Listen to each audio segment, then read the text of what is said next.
พัดเอ่ยหอมกลิ่นดอกจำปา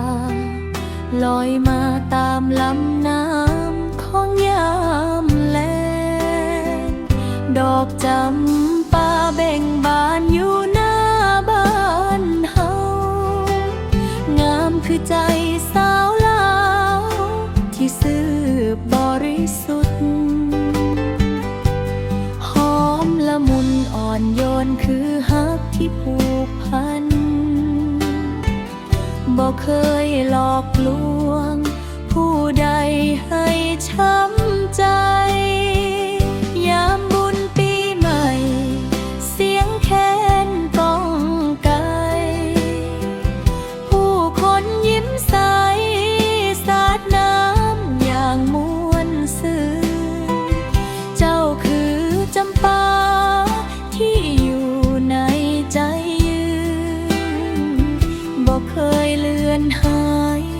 ไปจากความทรงจำโอ้ดอกจำปาเมืองลาวบ้านเฮาหอมฮักเบาๆอยู่ในหั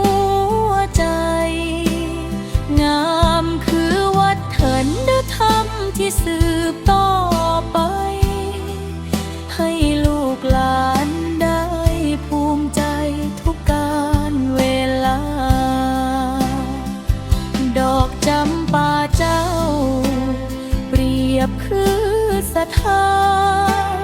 ของคนลาวทั้งชาติที่ฮักกันถึงสิโลกเปลี่ยนไปกี่พันวันหัวใจยังผูกพันคือเก่าเดิมเลี้ยวเบิ่งฟ้ายามแสงอาทิตย์อ่อ